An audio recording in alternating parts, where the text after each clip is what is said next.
just a couple of reminders. Be sure to pick up the handouts that are out on the cart. You'll be getting some information the next day or two about the dedication of the new West End Zone project that's going to take place Friday morning at 10 o'clock. Remember, let's see, the dog walk will be 1:15 this week, and no live streaming, please. Thank you. Appreciate it, Club. Excited to get moving forward on Austin Peay. I have a lot of respect for Coach Healy and the job he's done. I followed his career. He's done a tremendous job everywhere he's been, especially offensively, and they've got a great unit coming back. In our estimation, they've got 8 to 9 stars coming back on offense, depending on how you count a couple wideouts, and then 8 guys coming back on defense with 2 all-conference players that we think are really good players. So excited for the opportunity to open with these guys. He's got a lot of energy. You can tell his players are very enthusiastic. He's done a really good job recruiting coming into the state of Georgia. I know the high schools I've been in, I've seen them in the local high schools more and more, and it's kind of evidenced by the way their players have played. So I know our players are chomping at the bit to get a chance to go play somebody other than ourselves. They have practiced long and hard, and they're excited about an opportunity to go get ready for somebody else. We've been working on these guys for the last probably 2 practices. We'll continue in that mode as we move forward today. But I know our guys are excited, and they've worked extremely hard in camp in a lot of areas. Now, this camp was different than probably the 2 previous because we've been shorted practice days a little bit just by NCAA standards. You don't get as many practices in fall camp as you used to get. So sometimes as a coach you feel like you're a little bit behind because you haven't got to hit everything. So we're still introducing a lot of things as we lead into this first game week. But we're excited about where they are. Looking forward to seeing the guys play. I'll open it up for questions. Raise your hand if you have a question. Hey Kirby, being from Chattanooga, I've known Will Healy since he was like a little tot. He actually wanted me to tell you that if some guy who looks like a GA comes up before the game and introduces himself, that's him because he's very young looking. You know, he got his first job at age 31. And when you were, throughout your career, did you ever have a time, I know, especially that time, I guess you had 4 different jobs in 4 years. Was there ever the desire to take over a program, or did that opportunity present itself? You know, I never looked at it that way. I just looked at it as kind of be where your feet are, and it takes care of the rest. So I've always been one of the approach that if you do really well where you are, and you recruit well, and you coach hard, and your team's fortunate to win games, you'll get a lot of opportunities. And I've coached at some really good places when you think about it. I mean, I learned a long time ago when you take a job, you need to have proximity to players, and you need to be able to have better players because the coaching part can be overrated. I never looked at it as when I was going to get my first opportunity to be a head coach. I just looked at it as being kind of present where my feet are. But he's done a tremendous job. I think he's shown a lot of leadership at a young age to go out and do what he's done. He's turned the program around that was consistently at the bottom to now they're winning games. I mean, they did a hell of a job last year. Lost to one FCS team, Jacksonville State, who has got a tremendous program, and that's in their conference. And they lost to those guys in their conference, and that was it. Coach, I'm just going to cut to the chase. Are you wanting to share who would start at quarterback today? And is there a plan per se for some kind of rigid rotation between the 2 guys that will play? There's no true plan. I mean, we're not announcing a starting lineup for all the positions. I mean, Jake's been going with the ones the whole time. I think Jake would tell you the same thing, and Justin would tell you the same thing. They both want to do what's best for the team. They both want to give us a chance to win football games. They have prepared really hard, both of them have. I think the game will dictate how we get to play those guys. I don't know how that is going to come out. There's no like plan, this is what's going to happen, this is when he's going to play, we're not into that. We're going to kind of see how the game goes. Both of these kids have practiced their tail off, and both of them have done a good job in fall camp.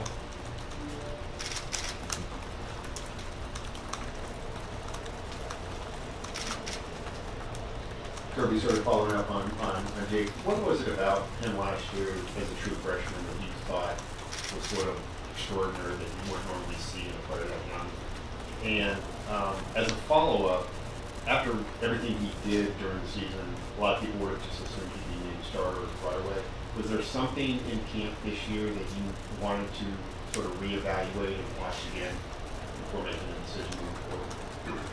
I don't think so. I think it's just kind of the mantra we go by here, that every practice is really competitive and every job opportunity is competitive. I mean, Andrew Thomas could have every right to left tackle, there is, but he doesn't play as well as the next guy, then he's not going to be the starter. DeAndre Baker, through this camp, he's actually practiced better this year than he did last year, but there were points in this camp where if he didn't play better than Eric Stokes, then he wasn't going to be a starter. So as far as that goes, for us, it's always that way. Guys compete, guys go out and play, and it was the same way last year with Jake and Jacob. I mean, he was out there competing. As far as what was extraordinary about Jake Fromm last year, I think he did a really good job of handling a burden from the Notre Dame game on that he wasn't expecting. It wasn't like he went into the season expecting to be the guy, yet it turned on him really quick.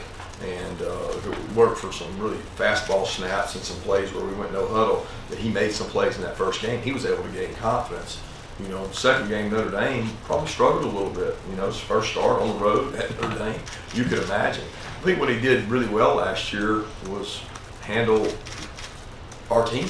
I mean, here you got two backs that are elite backs. You've got a team that is surrounded with a pretty experienced defense. He did what we asked him to do. And I think that's important in the quarterback's position, is making decisions. And that's what quarterbacks are usually judged on, is how methodical, how many good decisions can you make versus bad decisions that hurt your team. And you're trying to, they talk about it all the time, they're trying to make completions. A good short completion is better than a long, deep, out of bounds one. And we drive that home with the wide receivers and the quarterbacks to stay ahead of the chains. I think both these quarterbacks have done a good job of managing that situation. Coach, is it a safe assumption that you will throw the ball more? I know the last scrimmage you weren't happy with either quarterback. Where are you at as far as your pass game, and will we see Georgia throw the football more than they did last year? I don't know that you would assume we're going to throw the ball more. I don't know if y'all realize the last scrimmage was really, that's kind of where we were. We needed to defend the pass on defense, and we needed to pass the ball on offense. That had nothing to do with our offensive system. Our offensive system is built around getting the ball to the best playmakers. I think if any good offensive coach will tell you, what is your objective? Number one, score points. How do you score points? Get the ball to the playmakers. If your playmakers are backs, if your playmakers are tight ends, you're trying to get touches to certain players. And sometimes defenses can dictate who you can get those touches to. The defense will dictate a lot of what we do. We're not going in this game saying we're throwing it a lot more. We're not going in this game saying we're running it a lot more. I think that would be a crazy assumption either way. I think the key for us is, can we be balanced? Can we get our best playmakers? Can we get those guys the most number of touches so that we can be successful? That's what we're focused on. Coach, you often would talk about how much respect you have for Austin Peay and all of that, but how do you kind of urge the initiative to avoid complacency within the team? With an SEC game next week, how do you kind of get them to focus on this week, but then not being a Power 5 team? And also, do you use the game against an FCS school from 2 years ago as kind of a teaching tool? Yeah, we don't get into teaching tools from other games. I think sometimes you do that as a coach, you get into negativity. Well, we've tried to emphasize the truth, and we have a lot of respect for this team, like we did App State last year. I compare this team in a lot of ways to App State in that they're coming off a very strong winning streak from last year, and we show our guys the tape. I mean, they've got 3 or 4 transfers that are from major college programs. They've got good football players. We tell our guys all the time, we play to a standard. It doesn't matter whether we're playing Florida, Austin Peay, South Carolina. We play to a standard, and our standard is to go out and dominate the opponent physically, mentally, wear them down, and that's what we try to do. And that way, if you have that message, you're not changing the message every week. The message is very consistent, that when we go out to practice, we're trying to be the best team in the country, so that when we get in the game, we can dominate people physically and not really worry about the scoreboard or who we're playing. Few injuries that you've been dealing with throughout camp. You expecting to get anybody back for this game? Anybody? I know Godwin and Kieris, Tyreek, those guys. Yeah, I don't know who all you're asking about, so if you ask, I'll answer. But Terry is still questionable. We don't know if Terry's going to be back. Hope to get Terry back, but don't know that. Who else is that? Jason and Kieris. And Jason and Kieris, we think both are going to be able to go a little bit today. A little more than they have been, but to say they're back for the game, I don't know that yet. I mean, Kieris is dealing with a hamstring that he's had couple of days to recover from. We think he'll be able to do a little bit today. Don't know if he'll play in the game. And then Jason's been dealing with a quad, and we think Jason's going to be able to play, but we don't know that for sure. And the work with Tyreek, I know that he's been Yeah, out there. Tyreek is running now. He's doing underwater running. He's doing some weight bearing running stuff, but we're hopeful to get him back to South Carolina, but we don't know. He won't be able to play this game. I want to ask you about a couple newcomers, what your impressions have been of them this preseason. Jay Hayes and Tyson Campbell, how they may contribute. Yeah, Jay's provided us much needed depth. I think Jay gives us a lot of quickness on the front. He's a guy that does movements well, plays good at the point of attack. He's been an asset from an energy and effort standpoint. I compare him to Ledbetter, where he chases the ball, he runs the ball, he plays really hard. He's adjusted to our system very easily. I think having been an older player, he just learns easier. And he's going to provide us a lot of depth. He's going to be able to play a lot of snaps. And then the other yes was Tyson Campbell. You know, Tyson's come in and picked things up probably more naturally for a defensive back than what I've been used to. The corner position is probably the easiest to play when you look at our defense, because a lot of times they're man-to-man outside, but there are some checks involved. And he's handled that well. He's a very mature kid. He's practiced hard. If he can stay away from the injury bug, he's certainly going to play a lot for us. Piggybacking off the newcomers, Demetrius Robertson, speaking earlier in camp about his conditioning, do you feel like he's ready for game action now and down the road this season? Yeah, he's definitely ready for game action. I don't know if he's in the shape that he would tell you he needs to be in, but we're not talking about the guy playing 70, 80 snaps either. So where he's been a blessing for us is he's been extremely competitive in the special teams department, which I didn't know if he had played a lot of special teams during his career. I know he played a little bit of defense in high school, but he plays with toughness. He's helped us on punt. He's helped us on punt return.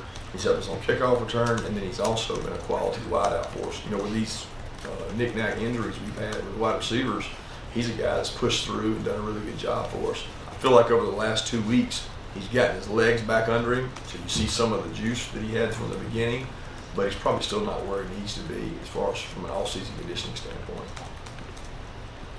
You mentioned them coming off of a huge winning streak last season, and their offense, especially rushing, does really well, averaging as much as they do points a game. So what do you hope to learn and that your defense learns being this live-action game that you mentioned? Yeah, what did you say at the end?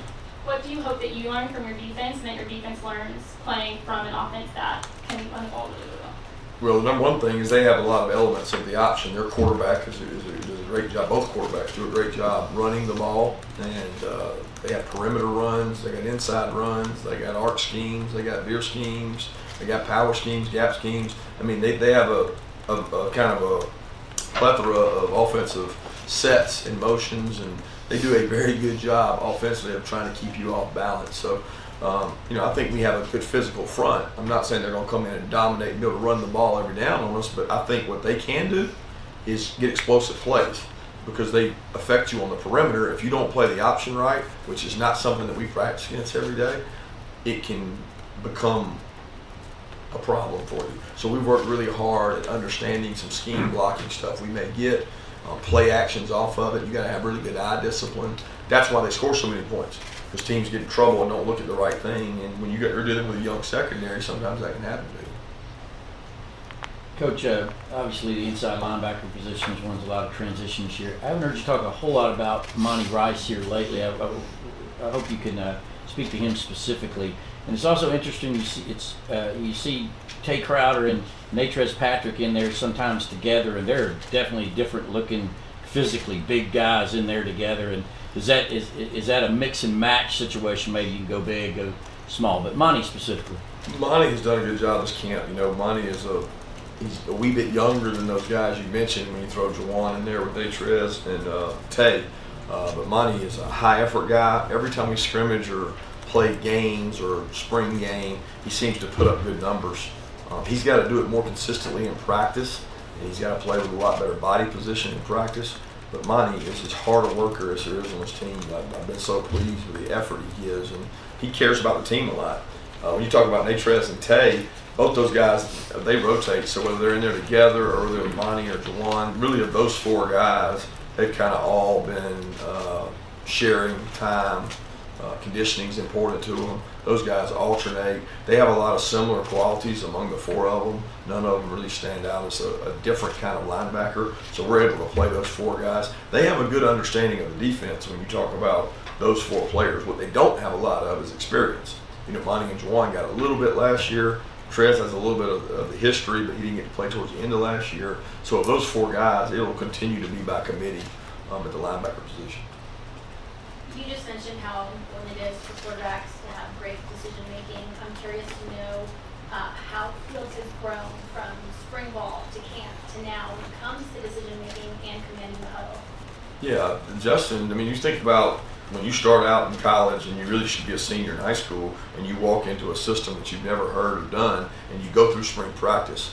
You know, I was very pleased when he went through spring practice what he was able to pick up and command. He did a great job this summer of coming in, studying, understanding things, knowing where protections are, knowing where he's got to read certain things at second level.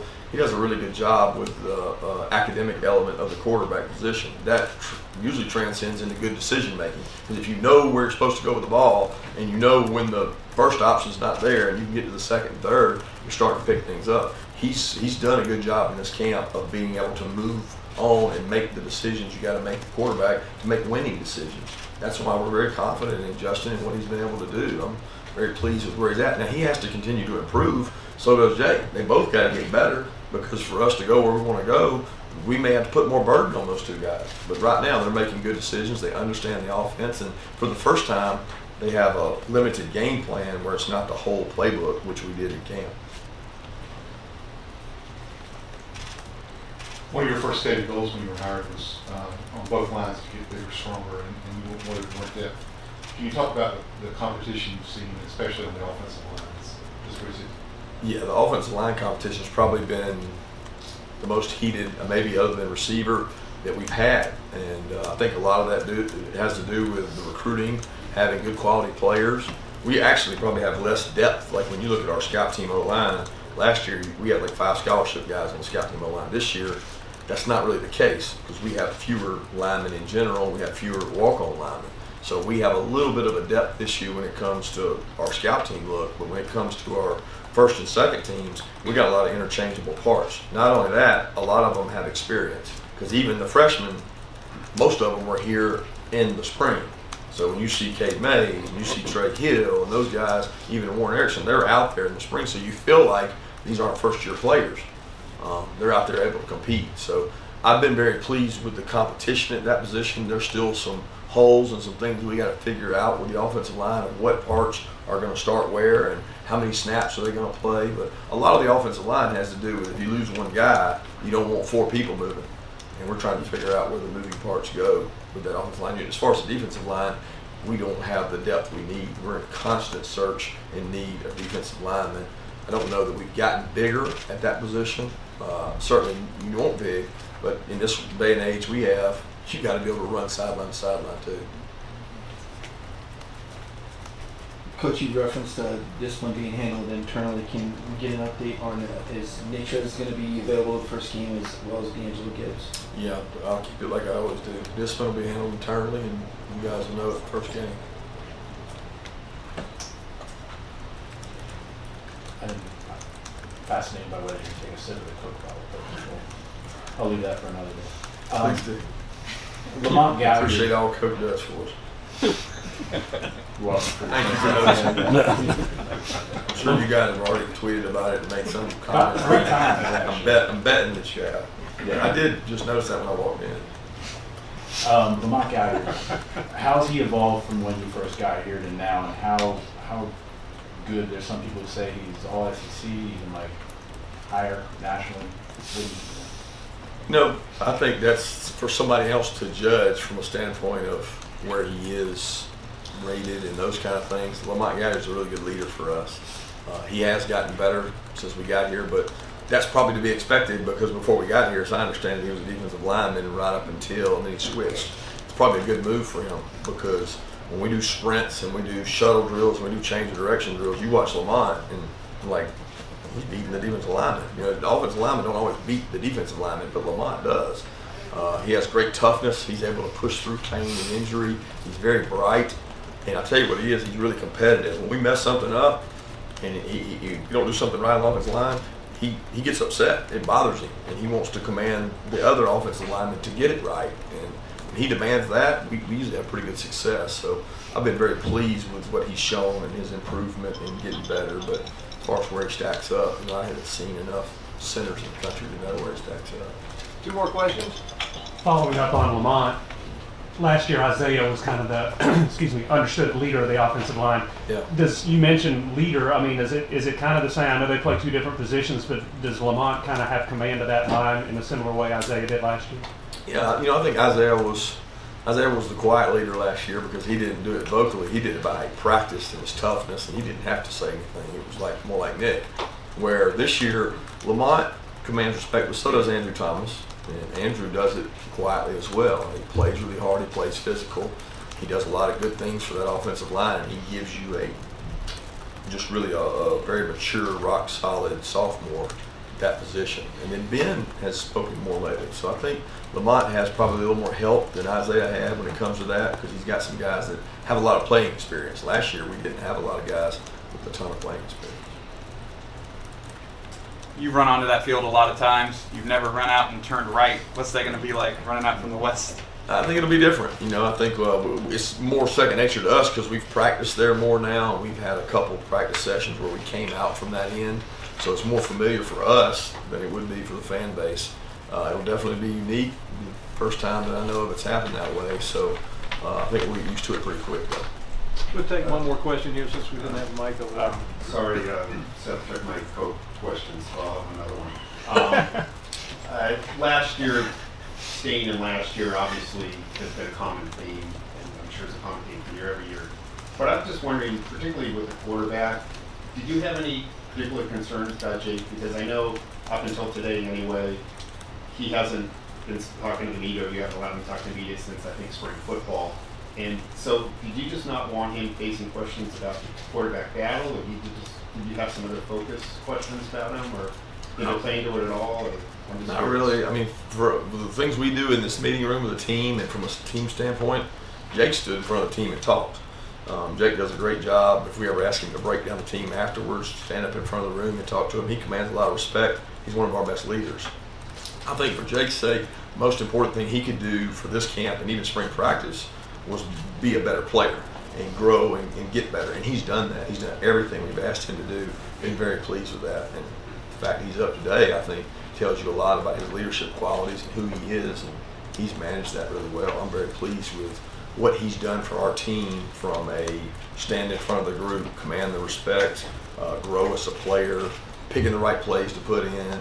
He's done a really good job of that. And I think we want that for every player on our team. So we want every guy on our team to lead by example and do things the right way. And Jake's done that since he's been here. So did you have a reason why you didn't want him doing any media stuff? Not really. I mean, I didn't want him to have to deal with questions regarding the other quarterback, just like I didn't want Justin to have to deal with him asking about Jake. But both of those kids have visited frequently with us as coaches, and we've let both of them